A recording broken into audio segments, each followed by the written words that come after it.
நாட்டில் அவங்க சொல்றது இந்த நாட்டில் 2 இனம் தான் இருக்கிறது. இப்போ இந்த கேபினட்டுக்கு முஸ்லீம் ஒருத்தர் போட இல்லாதவும் அந்த கூட நீங்கள் நினைக்க வேணாம், இந்த தகுதி இல்லாத சுட்டி போட இல்லை, அது போய் அப்போ தகுதி இருக்கிறது பெரும்பான்மை இனத்துக்கு மட்டுமா? அவங்க 8 பேரில் ஒருத்தருக்கும் தகுதி இல்லை இந்த கேபினட்டுக்கு வரதுக்கு. எனக்கு தெரியும் அவங்க அதிகாரம் பரவலாக்குறதுக்கு விருப்பம் இல்லை, அது அவங்க முள்களில் இருந்த கொள்கை. அதே போல ஜேவிபியுடைய பல விஜய் வீரியுடைய புஸ்தகம் கூட எழுதி பார்த்தா அவங்க இந்த நாட்டில் 2 இனங்களை பற்றி தான் பேசுறது. அவங்க இனம் வந்து அடையாளம் காண்ற 2 பேர் தான் இருக்கிறாங்க.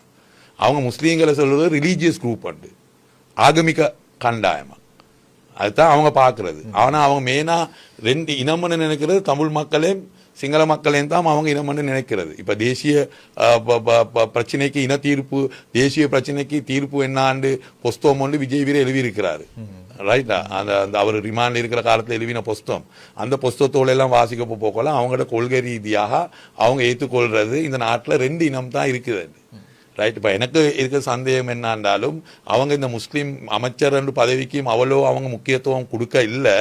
அவங்க முஸ்லீம்களை பற்றி அவங்களோட பார்வை வந்து ஒரு ரிலீஜியஸ் குரூப் அண்டு வாயில தான் அவங்களோட ஒரு பார்வை இருக்கிறது. ஏன்னா நான் அவங்களோட வாத விவாதம் செஞ்ச ஒரு ஆளே, அதனால தான் நான் சொல்ல வாரது. இப்போ அவங்கள இந்த கேபினெட்டை உருவாக போகல அவங்க சொன்ன கதை தான் இந்த 8 முஸ்லீம் பேருக்கு ஒருத்தருக்கும் தகுதி இல்லை, அதை நான் ஏற்றுக்கொள்ள போகிறது இல்லை.